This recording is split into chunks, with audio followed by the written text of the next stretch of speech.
Thank you very much to the Hudson Strode program for hosting us here today. My name is Jeffrey Wilson. I am a faculty member in the writing program at Harvard University, and I'm going to be speaking to you today about Shakespeare for Cops. Tim Smith was born on April 24th, 1956, his birthday falling, in his words, the day after Shakespeare's, probably. His father was an evangelical minister who surrounded his son with Bible stories, just like the father of the protagonist, Luke Jones, in the novel series Smith later wrote about a Shakespeare-loving cop. Smith saw his first live production at the Oregon Shakespeare Festival when he was a sophomore in high school. He started taking Shakespeare classes, disregarding the school counselor's attempt to turn him away because he wasn't, quote, intellectually equipped to take an advanced class. Smith attended Mesa Community College in San Diego for 2 years, as did I, which we bonded over when I first contacted him. I felt I was meeting an alternate version of myself.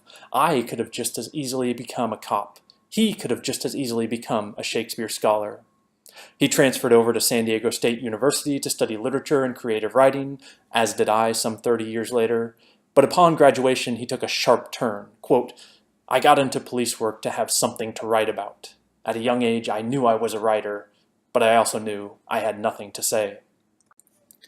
Smith joined the San Diego Police Department in 1978, a short time after Mayor Pete Wilson branded San Diego America's finest city. It was an aspirational declaration. The city was moving from the traditional crime-fighting approach to policing, arrest the bad guys, to emerging philosophies of community-oriented policing, seeking to replace antagonism between the public and the police with partnerships for maintaining order, and problem-solving policing, seeking to bring more thoughtfulness to the distribution of police resources by encouraging rigorous interpretation of the problems at hand. In the 70s, Smith later wrote, quote, "Incorporating this kind of utopian philosophical change into the daily operations of an inherently conservative organization proved impossible."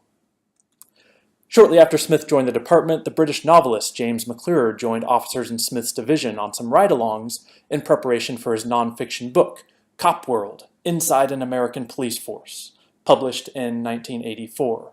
McClure used real names for the upper ranks, pseudonyms for beat officers. Tim Smith was dubbed Luke Jones, the name later given to the protagonist in his novels about a rookie cop in San Diego. Smith's first novel, titled The Sticking Place, was published in 2011. The police procedural facade of the book is a cover for what it's really about: the place of enlightened thought in the gritty day-to-day of law enforcement, a tension between mind and body, or, in Hamlet's terms, thought and action. The climax of the book comes in a conversation between Luke and a down-and-out UCLA English professor, describing King Lear as a play about a powerful man who doesn't know how to be a human being and only learns by losing everything, and seeing others who are naked and hungry because of him. The professor quotes Lear crying, "Oh, I have taken too little care of this." This need for self-care seems to be Smith's central warning to the criminal justice system. In the professor's gloss, quote, "Protecting and serving doesn't mean supporting the power structures of society. It means using individual might to help people in need." The lecture smacks Luke in the face. As Smith put it to me, quote, "It very clearly illustrates that Luke's love for and knowledge of Shakespeare makes it more difficult to survive the ravages of his job, not easier." But in true Shakespearean fashion, the novel concludes with a question, quote, "How could he, Luke Jones, protect and serve to please the professor and live to tell about it?" Policing is viewed wrongly, I think, as a profession of action and the use of force. The vast majority of police work involves interpretation and the use of thought. While officers receive in-service training for physical and technical skills, they get next to nothing for intellectual and ethical skills. Intelligence and ethics aren't even thought of as skills, they're thought of as personality traits that you either have or you don't. I learned this firsthand when, shortly after completing my English PhD, having just finished a dissertation on Shakespeare, I was hired to teach writing classes in a Department of Criminal Justice at Cal State Long Beach. That was the beginning of an ongoing research project called Shakespeare and Criminology. Published pieces include readings of Terrorism as a Revenge Tragedy, The Insanity Defense in Hamlet, Broken Windows Policing in Measure for Measure, Masculinity, Madness, and Murder in Macbeth, and Desistance from Crime in the Second Tetralogy. The overarching argument is that modern criminology can help us understand Shakespeare, and Shakespeare can help us understand crime and justice in the modern world. At times, I argue that Shakespeare was the world's first criminologist. The practice of developing abstract theories of why crime happens, which is precisely what Shakespearean tragedy does, is much older than the emergence of the word and the discipline of criminology late in the 19th century. But recently I've been haunted by a new problem. What are the practical consequences of the encounter between Shakespeare and criminology? Does this research have what social scientists call policy implications? Does it suggest a program of action rather than merely a kernel of knowledge? My answer has been to develop a program called Shakespeare for Cops. To be clear, the point isn't flowery personal enrichment. My thesis is that you can do better police work if you study Shakespeare. There are two possible manifestations of this program. One would be as part of in-service training for officers through the police academy, where the flow of knowledge would be from academics to cops. The other would be more a public event where cops and Shakespeareans provide their perspectives on the issues of crime and justice that arise in his plays, staged as a conversation for general audience. I'm interested in brainstorming with you the viability of each approach today. Over the past 50 years, the central question of police training has been, should we be training guardians or warriors? The guardian image of the cop led to the rise of community policing, the friendly neighborhood officer on foot patrol, protecting and serving the public. The warrior image of the cop led to the militarization of the police, riot gear and armored cars giving the impression of a law enforcement battalion at war with the forces of evil in our nation.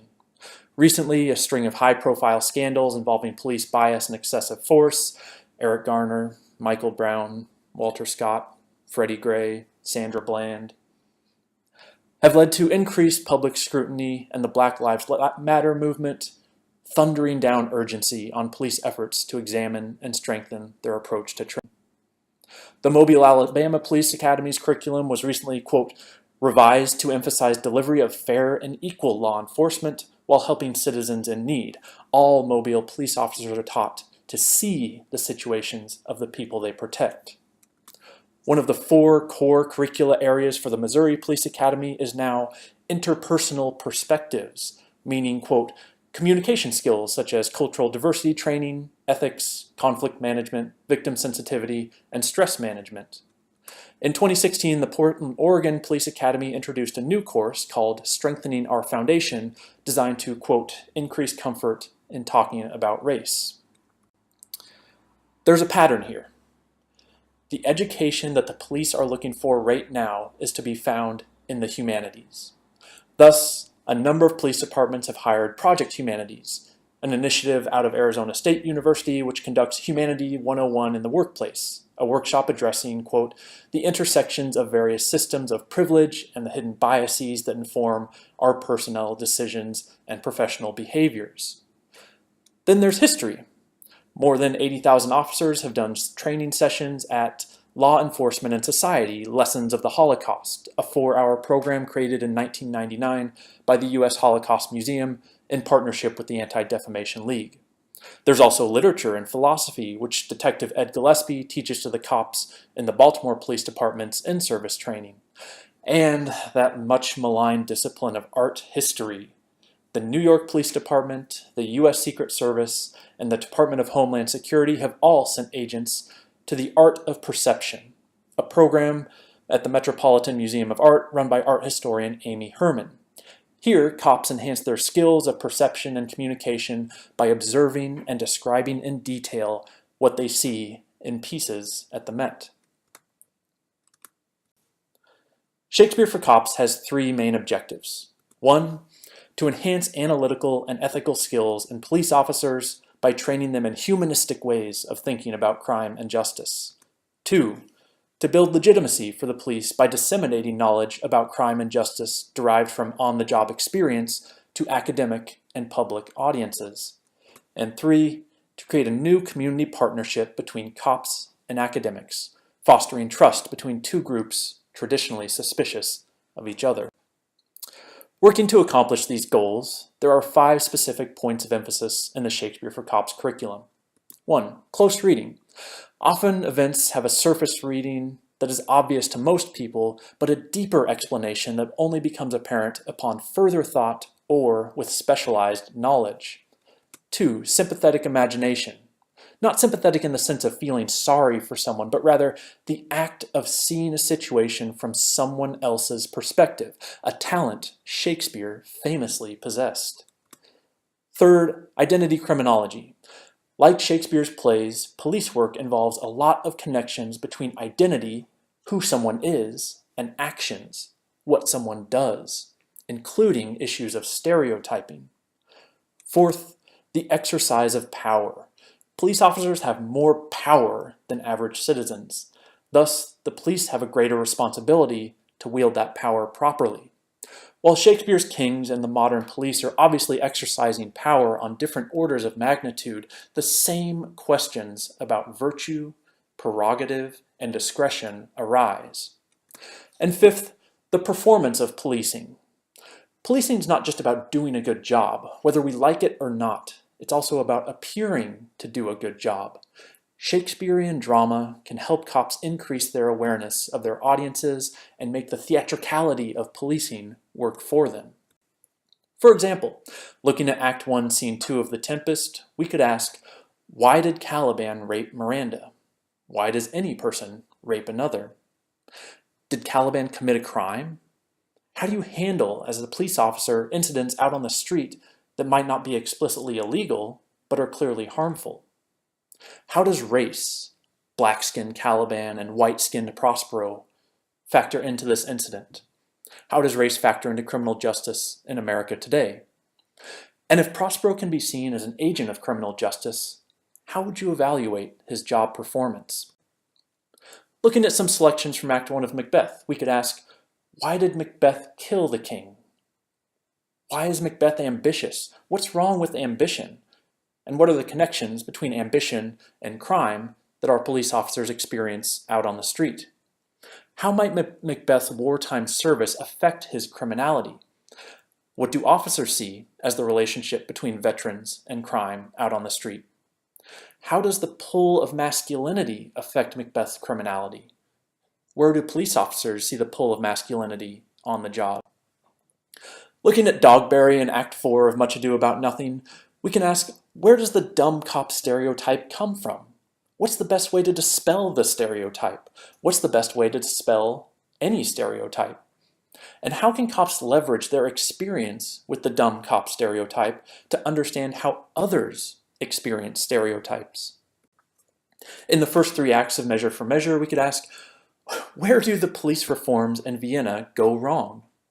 Should Claudio have been arrested? How do you as a police officer handle dead letter statutes out on the street? How do you handle laws that you think are stupid? By our laws today, what crime exactly is Angelo guilty of, if any? The bed trick can be seen as criminal justice, the punishment for Angelo's behavior towards Isabella. But it could also be seen as a crime, as a rape of Angelo. Who's in the right here? And who's in the wrong? Insofar as Angelo and Vincentio can be seen as agents of criminal justice, how would we rate their job performance? And finally, looking at some moments in The Merchant of Venice, we could ask, what are the factors contributing to Shylock's criminality? And insofar as Portia can also be seen as an agent of criminal justice, how should we evaluate her job performance? I imagine the course concluding with a writing session asking officers to think about our 5 points of emphasis as they arise out on the street. Officers could be asked to bring to the class with them a report from a particularly memorable incident they were involved in. Working off that report, they could respond to a series of questions. On the topic of identity criminology, they could be asked, what were the identities involved in this incident, whether of the offenders, of the bystanders, or of the cops themselves? to what was the relationship between the identities involved and the actions taken in this incident. On sympathetic imagination, they can be asked, beyond identity, what were the factors contributing to the perpetrator's actions? On the exercise of power, what power did you, the officer, hold in this situation? What were the ethical questions that arose? On the performance of policing, who or what was your audience for this incident, either in the moment, perpetrators, bystanders, or later, supervisors, media, and what did you do as you look back? What could you have done to perform the role of the good cop? Building off these responses, officers could then be asked to write 2 soliloquies. First, write a soliloquy from the perpetrator's perspective, articulating why he or she is doing what he or she is doing. Second, write a soliloquy from your own perspective, articulating why you're doing what you're doing. The ideal setting would be in-service training, management training, or a continuing education course. Venues could include local police academies, the Institute for Law Enforcement Administration's Contemporary Issues and Ethics Conference, or the International Association of Police Chiefs annual conference. I think it would be a mistake to bring in Shakespeare scholars to teach these classes. Instead, the program should be led by criminal justice professionals who are enthusiastic about the value of the humanities, people like Tim Smith. At the same time, I selfishly want to advocate for the secondary goal of the program, the transmission of experiential knowledge from the police to academics. I can think of nothing more fascinating and beneficial to me as a Shakespearean critic than a room full of people who are involved with the work of justice on a day-to-day basis, talking about the way crime and justice work in Shakespeare's plays. And conversations between cops and Shakespeareans could prove revelatory for everyday citizens. I want to keep alive the possibility of a version of Shakespeare for Cops as a public event through some sort of Shakespearean community outreach, such as the Public Shakespeare Initiative in New York, the Folger Shakespeare Library, the American Shakespeare Center, or the Oregon Shakespeare Festival. Beyond achieving the educational objectives of Shakespeare for Cops, such an event would do the important work of creating community partnerships among academics, cops, and citizens, all working together toward justice. Thank you very much.